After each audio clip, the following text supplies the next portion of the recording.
Namaste. Welcome to Samskriti. We are now in Sarga 2, Dvitiya Sargaha of Aranya Kandam of Adhyatma Ramayanam.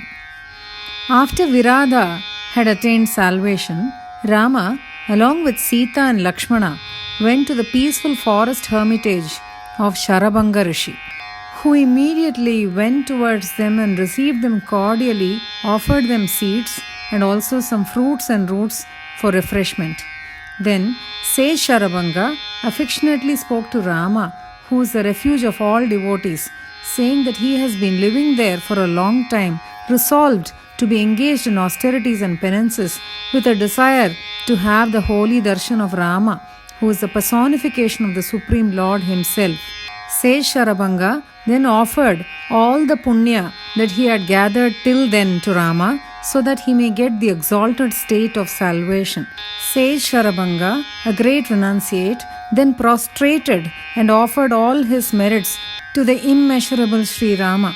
Then without any more delay, the sage got ready to consign his body to the flames. While on the pyre, he meditated for a long time on that form of Rama, blue like durva grass, lotus-eyed, dressed in tree-bark clothing, wearing matted locks, accompanied by Sita and Lakshmana, established in the hearts of all. The sage thought to himself that who else is there so merciful and so liberal to his devotees other than Rama? He felt it wondrous that Rama had come to bless him on his own accord, intuiting that he had been constantly remembered. Sage Sharabanga prayed that Rama should bless him as his mortal body is burning in fire, so that he shall become sinless and attain the realm of Brahma. He also prayed that Dasharatha Nandana, Ayodhyapati Rama, who has Sita inseparably on his left as lightning is established in a cloud, should forever dwell in his heart. Thus meditating on Sri Rama and seeing his form in front of him for a long time, Sage Sharabanga kindled the fire to the pyre and reduced his physical body to ashes, assumed a divine form and attained Brahmaloka. After that, all the resident sages and hermits of the Dandakaranya came to have the divine darshan of Sri Rama at the hermitage of Sharabanga.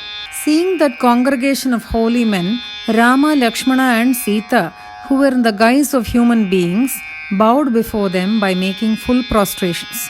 Pronouncing their blessings on Sri Rama, the sages honored the all-pervading, omnipresent Lord Rama, who resides in the heart of all, addressing him as Hari, equipped with bow and arrow. The sages said that they know Rama to be Mahavishnu, Sita as goddess Lakshmi, and Lakshmana as a legendary Sesha, while Bharata and his brother Shatrughna were the conch and the discus respectively.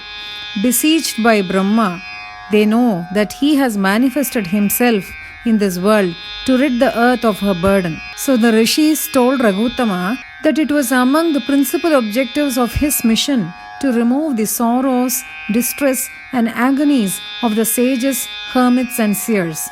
They further invited Rama, Sita and Lakshmana to come along with them and pay a visit to each of their hermitages individually, to see the sights there and know their conditions of life that would make Rama to be moved by a powerful impulse of mercy towards them.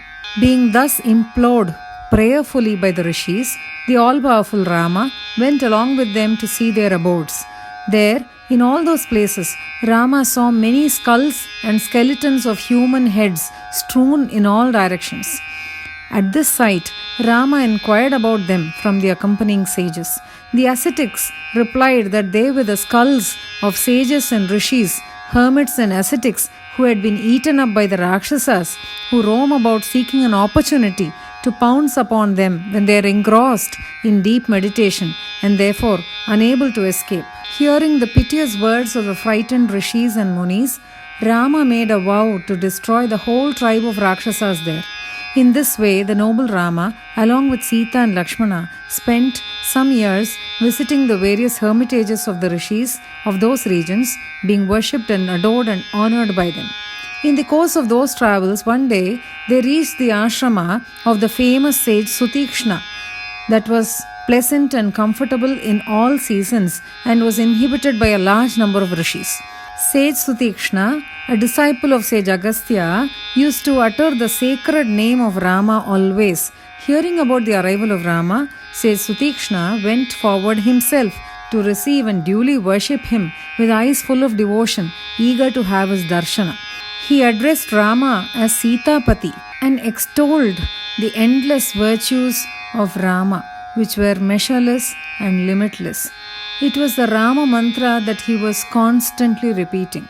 That enchanting, beautiful, and bewitching Rama, whose feet are sought after even by Parameshwara and Brahma, his holy feet are the strong and robust boat for all the jivas to cross the ocean of samsara. Sutikshna felt that he was bound by the cord of identification with the body, which is nothing but a mass of filthy stuff. He was consigned to the disused well of family life, centering on wife, children, and other worldly relationships. Yet, Rama, who was beyond the comprehension and understanding of all beings in this world, had deemed it to come there on his own accord. Although Rama dwells in the heart of all, still those who aren't disposed to repeat the Rama mantra are held in sway and captivated by his maya, while those who are diligent and steadfast in chanting his name are able to get over his maya. In this manner, just like a judicious and just king, fruits of his grace are rewarded to all according to their deeds. Rama, being the cause for the creation, sustenance, and annihilation of the universe, appears as the Brahma, the creator, Vishnu, the sustainer, and Shiva, the annihilator, by virtue of his Maya, endowed with its three gunas of Sattva, Rajas, and Tamas, respectively. Just as the same sun is reflected as many in different pots of water, so does Rama assume different forms with different adjuncts. Sage Sutikshna feels blessed that Rama, who transcends the darkness of tamas, who is invisible to unrighteous people, has revealed himself to him, who is able to watch the attractive and charming human form that is as radiant as crores of cupids. He holds an enchanting bow, has a merciful and compassionate heart, and a face looking most attractive with its bewitching smile.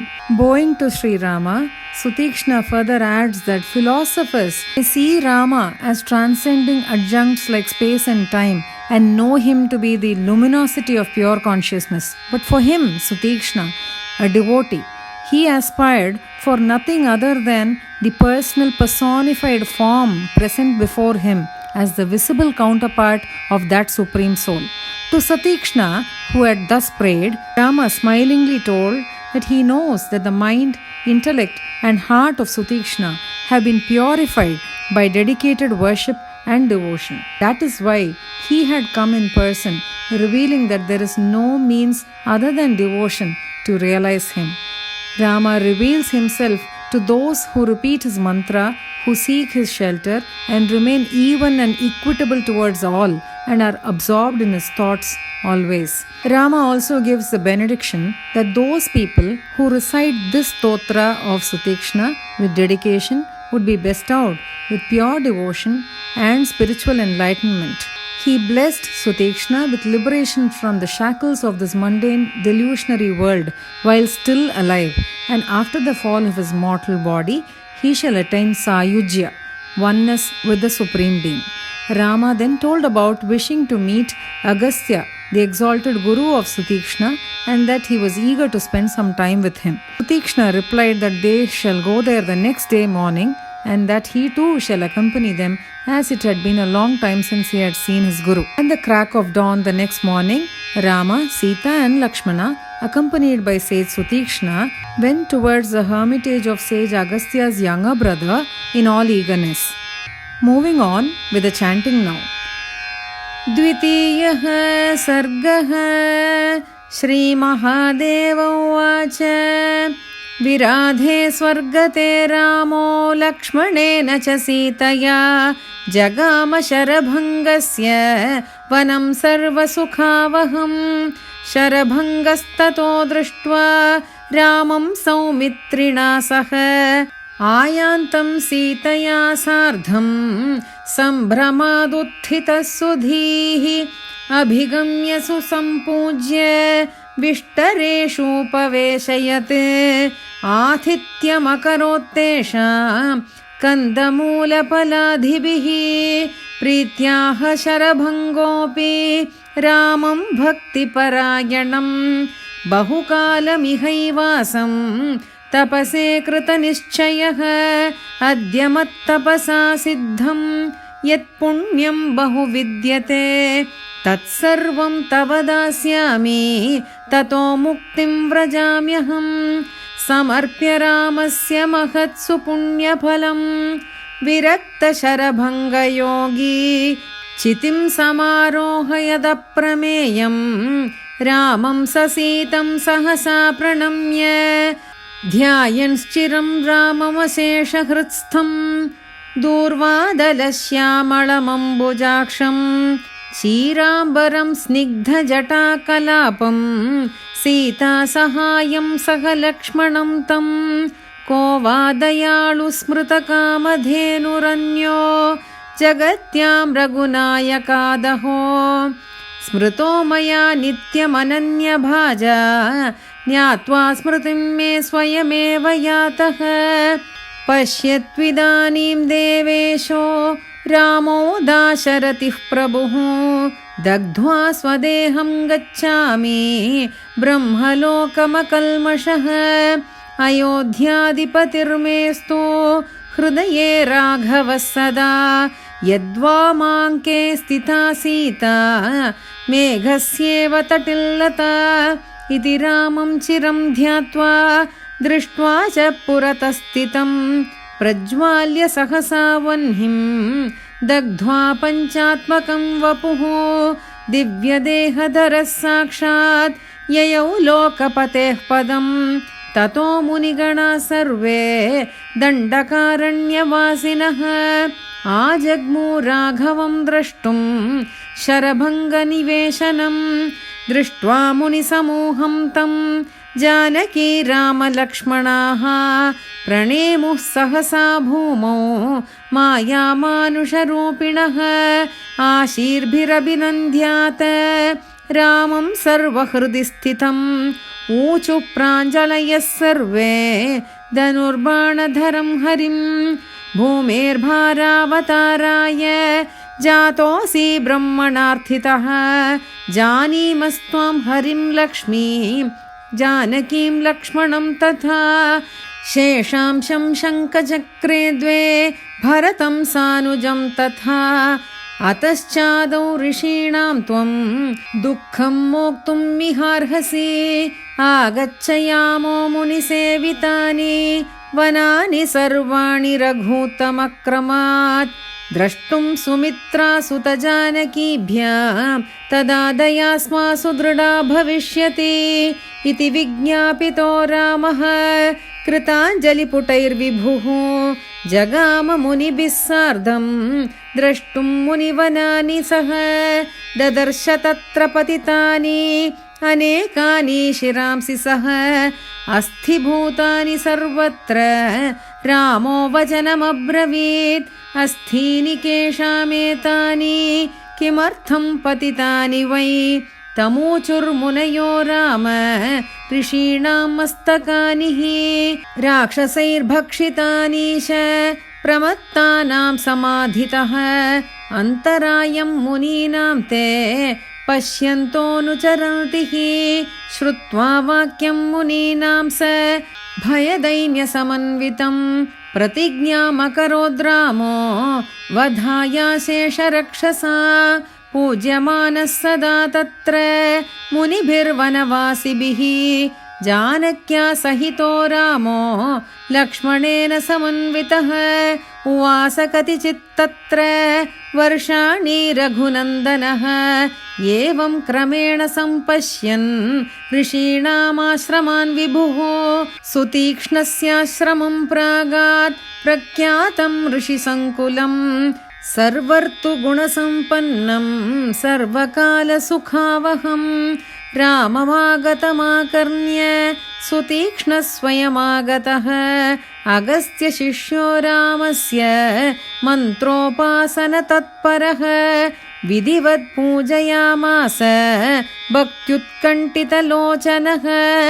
Sutikshna उवाच त्वन्मन्त्रजाप्यहमनन्तगुणाप्रमेय सीतापते शिवविरुचि समाश्रिताङ्ग्रे संसारसिन्धुतरणामलपोतपाद रामाभिराम सततं तव दासदासः मामध्य सर्वजगतामविगोचरस्त्वं त्वन्मायया सुतकळत्रगृहान्धकूपे मग्नं निरीक्ष्य मलपुद्गलपिण्डमोह पाशानुबद्धहृदयं स्वयमागतोऽसि त्वं सर्वभूतहृदयेषु कृतालयोऽपि त्वन्मन्त्रजाप्यविमुखेषु तनोषि मायां त्वन्मन्त्रसाधनपरेष्वपयाति माया सेवानुरूपफलदोऽसि यथा महीपः विश्वस्य सृष्टिलयसंस्थितिहेतुरेकः त्वं मायया त्रिगुणया विधिरीश विष्णु वासीश मोहितधियां विविधाकृतिस्त्वं यद्वद्रविः सलिलपात्रगतो ह्यनेकः प्रत्यक्षतोऽद्य भवतश्चरणारविन्दं पश्यामि रामतमसः परतस्थितस्य दृग्रूपतस्त्वमसतामविगोचरोऽपि त्वन्मन्त्रपूतहृदयेषु सदा प्रसन्नः पश्यामि राम तव रूपमरूपिणोऽपि मायाविडम्बनकृतं सुमनुष्यवेषं कन्दर्पकोटिसुभगं कमनीयचापबाणं दयार्द्रहृदयं स्मितचारुवक्त्रं सीतासमेतमजिनाम्बरमप्रदृश्यं सौमित्रिणा नियतसेवितपादपद्मं नीलोत्पलद्युतिमनन्तगुणं प्रशान्तं मद्भागधेयमनिशं प्रणमामि रामं जानन्तु राम तव रूपमशेषदेशकालाद्युपाधिरहितं घनचित्प्रकाशं प्रत्यक्षतोऽद्य मम गोचरमेतदेव रूपं विभातु हृदयेन परं विकाङ्क्षे इत्येवं स्तुवतस्तस्य रामः सस्मितमब्रवीत् मुने जानामि ते चित्तं निर्मलं मदुपासनात् अतोऽहमागतो द्रष्टुं मद्ऋते नान्यसाधनं मन्मन्त्रोपासकालोके मामेव शरणं गताः निरपेक्षा नान्यगताः तेषां दृश्योऽहमन्वहं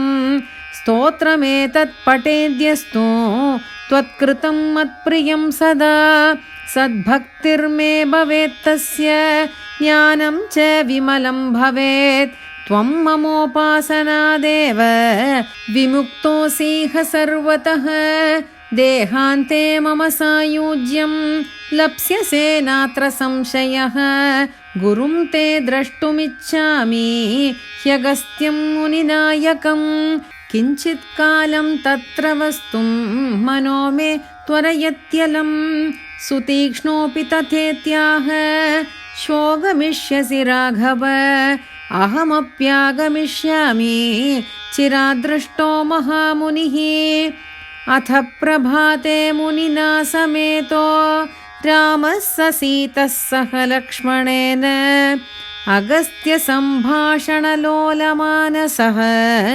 शनैरगस्त्यानुजमन्दिरं ययौ इति श्रीमध्यात्मरामायणे उमामहेश्वरसंवादे अरण्यकाण्डे 2य सर्गः।